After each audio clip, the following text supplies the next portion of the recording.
In Tahrir Square last Tuesday, as on many other occasions, when Muslims went down to pray, they were protected by Egypt's Christians.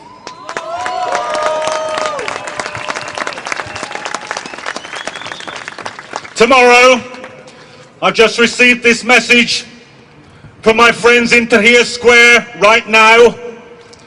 They have decided that tomorrow will be a day for the martyrs, and that a mass, a Christian mass, will be said in Tahrir Square, and the Christians will be protected by the Muslims.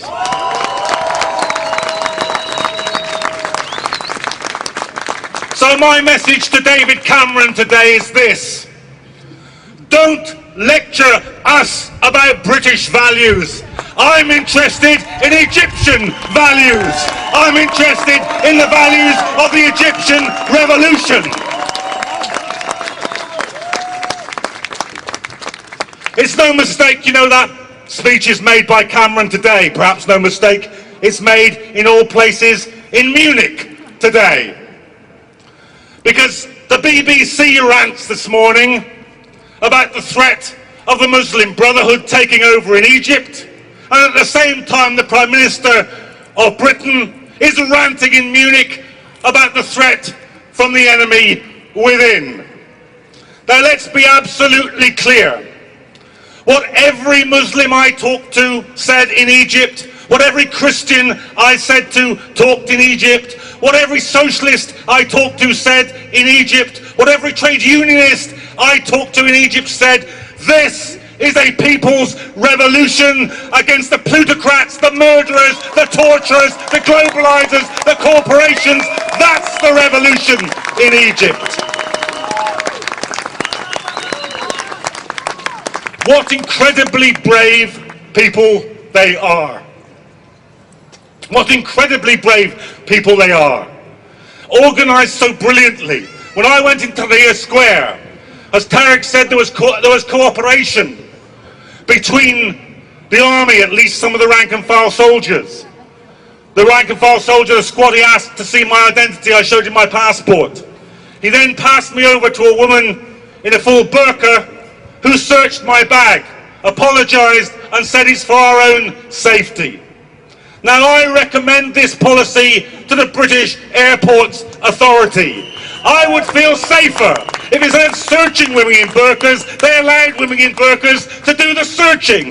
That would be a value worth having in Britain today.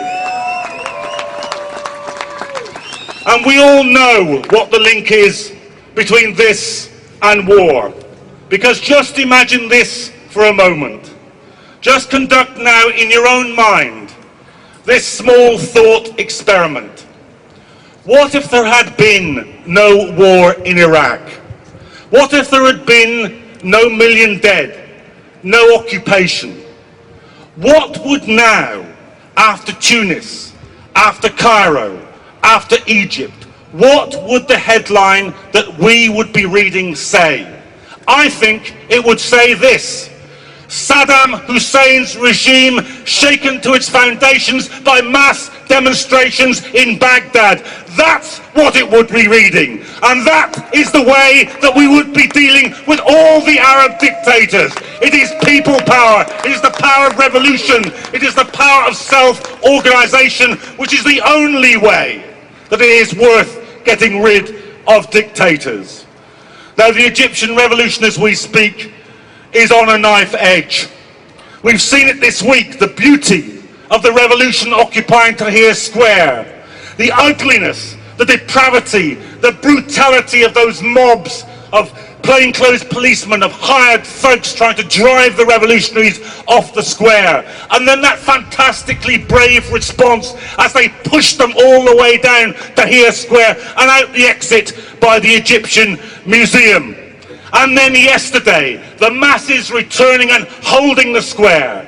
Today, as we meet here, they're arguing with the army officers. A senior army general has just spoken from the platform in Tahrir Square and said, I'm worried you're being manipulated. But the people there are chanting, We won't go until he goes. We won't go until he goes. The soul, the heart, the existence of the Egyptian revolution is at stake. And every last thing that we can do, every last protest, every last meeting, every last letter, every last message, you must do it. Because this revolution is a profound revolution. It can alter the whole imperial architecture of the Middle East. It can deal at one moment the single biggest blow that could be delivered to Islamophobia. It can give a beacon of hope to working people and poor people the globe over. So today, recommit yourselves.